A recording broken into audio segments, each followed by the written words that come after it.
শুভ সন্ধ্যা doctor Naik. আজকের সন্ধ্যায় আপনার কাছে আমার প্রশ্ন হলো, ইসলামের প্রতি যথাযথ সম্মান রেখেই বলছি। আপনি বললেন যে মূর্তি পূজা করা ইসলামের সবচেয়ে বড় পাপ এবং আল্লাহ মূর্তি পূজাকে এ কারণে ক্ষমা করবেন না। ইসলাম ছাড়া অন্য ধর্মের পরিবারে জন্মগ্রহণ করা মানুষের কি হবে? উদাহরণস্বরূপ ভারত, এখানে অধিকাংশ মানুষ হিন্দু এবং সারা জীবনেও তারা ইসলাম সম্পর্কে নাও জানতে পারে, অথবা কেউ তাদেরকে এ ব্যাপারে নাও শেখাতে পারে। এসব মানুষের দোষ কি? তারা কি কখনো জান্নাতে যাবে না? আল্লাহ কি এই মানুষদের জান্নাতে প্রবেশ করতে দেবেন না? তাদের দোষ কি যদি জন্মের পর থেকে তাদেরকে যা শেখানো হচ্ছে তা বিশ্বাস করে? তাদের উপর কি আল্লাহর কোনো দয়া নেই? আপনাকে ধন্যবাদ। বোন, খুব ভালো প্রশ্ন করেছেন, খুবই যৌক্তিক প্রশ্ন।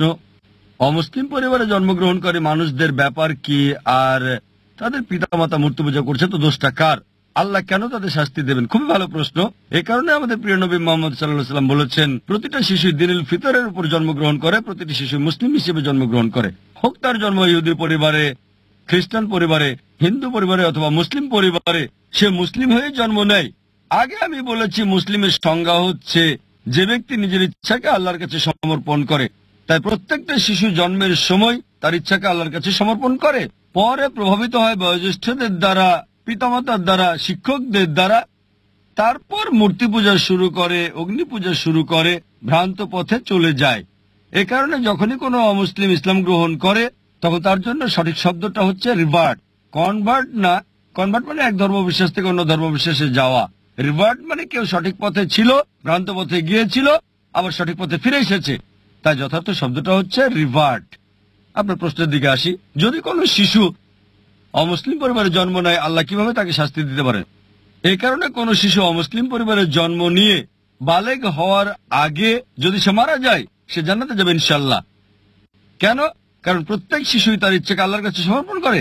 সে মুসলিম, তার হিন্দু অথবা খ্রিস্টান যে কোনো নাম হতে পারে, জন, রাম, এতে কোনো সমস্যা নেই।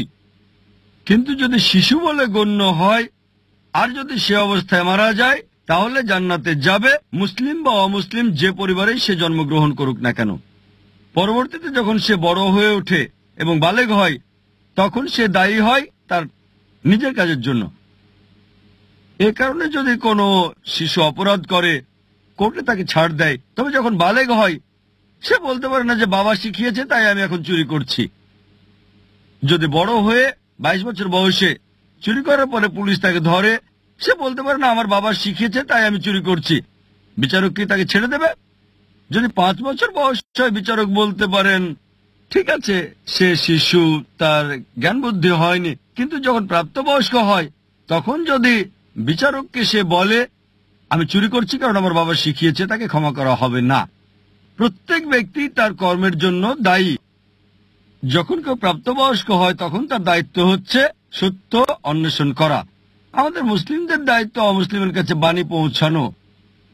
ওই লোকটা বাণী গ্রহণ করুক বা না করুক, মানুষকে মুক্ত করে দেওয়া হলে যেটা হয়, দুটো সম্প্রদায় আছে যারা 1950 সালের আগে আধুনিক সভ্যতার কোনো ছোঁয়া পায়নি। একটা হলো কাপাউকি সম্প্রদায়, অন্যটা অ্যাস্টোরিয়ান অ্যাবরিজিনস। এই সম্প্রদায়গুলো 1950 সালের আগে আধুনিক সভ্যতার ছোঁয়া একেবারেই পায়নি। আর গবেষণা করে তাদের জীবন পদ্ধতি সম্পর্কে জানা গেছে যে সেটা ইসলাম ছাড়া আর কিছুই না। কিন্তু তারা নিজেদের মুসলিম বলে না। এক স্রষ্টা বিশ্বাস করে স্রষ্টার কোনো প্রতিমা নেই, কোনো প্রতিমূর্তি নেই। স্রষ্টার উপাসনা করার সময় তারা মাটিতে সেজদা দেয়। সবই ছিল ইসলামের মতো, শুধু নাম ছাড়া। তাই কোনো শিশুকে প্রভাবিত করা না হলে সে আল্লাহর কাছে নিজের ইচ্ছাকে সমর্পণ করে এবং সঠিক পথেই থাকে। প্রাপ্তবয়স্ক হওয়ার পরে আমাদের মুসলিমদের দায়িত্ব হচ্ছে ইসলামের বাণী অমুসলিমদের কাছে পৌঁছানো। যদি আমরা না পৌঁছাই, আল্লাহ আমাদের হিসাব নেবেন, তিনি আমাদের হিসাব নেবেন। কিন্তু আমরা আমাদের কাজ করি বা না করি, আমরা দায়ী হব। কিন্তু কোরআনে আল্লাহ বলেন, সূরা ফুসিলাত অধ্যায় নম্বর 41 আয়াত নম্বর 53, সানুরিহিম আয়াতিনা ফিল আফাকি ওয়া ফি আনফুসিহিম হাত্তা ইয়াতাবায়্যানা আন্নাহুল হক। আমি তোমাদেরকে আমার নিদর্শনাবলী দেখাবো দূর দিগন্তে আর তাদের নিজেদের মধ্যেও, যতক্ষণ না তাদের কাছে স্পষ্ট হয় এটাই সত্য।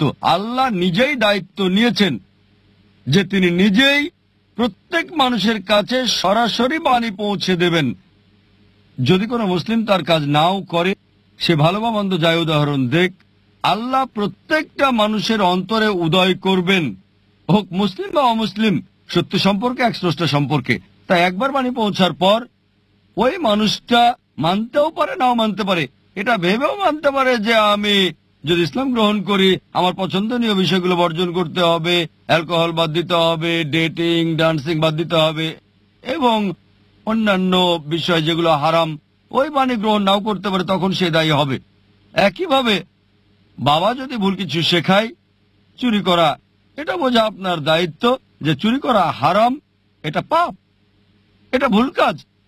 সে বিচারকের কাছে গিয়ে বলতে পারে না যে আমার বাবা শিখিয়েছে তাই আমি চুরি করি। একইভাবে আল্লাহ তার বাণী সরাসরি পৌঁছাচ্ছেন প্রত্যেকটা মানুষের অন্তরে, হক সম্পর্কে, স্রষ্টার একত্ব সম্পর্কে, যে মূর্তি পূজা নিষিদ্ধ। তবুও যদি সে ক্ষান্ত না হয় তখন সেটাই হবে বিচার দিবসে। এ কারণে আল্লাহ বলেন কোন অমুসলিমই আল্লাহর বিচার সম্পর্কে আপত্তি করবে না, কারণ অঙ্গ প্রত্যঙ্গ আপনার সম্পর্কে সাক্ষী দেবে। আপনার চোখ, হাত আপনার ব্যাপারে কথা বলবে। তাই বিচার দিবসে এমনকি যদিও ওই মানুষকে জাহান্নামে দেওয়া হয় তবুও তারা আল্লাহ সুবহানাহু ওয়া তাআলার বিচার সম্পর্কে আপত্তি করবে না। তারা বলবে দয়া করে আমাদের আরেকটা সুযোগ দেন। আল্লাহ বলবেন আর সময় নেই, দুনিয়াতে তোমাদের অনেক সুযোগ দেওয়া হয়েছিল আর এখানে একবারই বাঁচবে। তাই বিচার দিবসে কোনো মানুষই, কোনো অমুসলিমই যদি তাকে জাহান্নামে দেওয়া হয় তবুও সে আল্লাহর বিচার সম্পর্কে আপত্তি করবে না। সে শুধু বলবে দয়া করে ক্ষমা করেন, কিন্তু সেটা হবে না। এই পৃথিবীতে যা আছে, আল্লাহ বলেন সূরা মুলক অধ্যায় নম্বর 67 আয়াত নম্বর 2, এই পৃথিবী আখিরাতের জন্য পরীক্ষা। আশা করি উত্তরটা পেয়েছেন।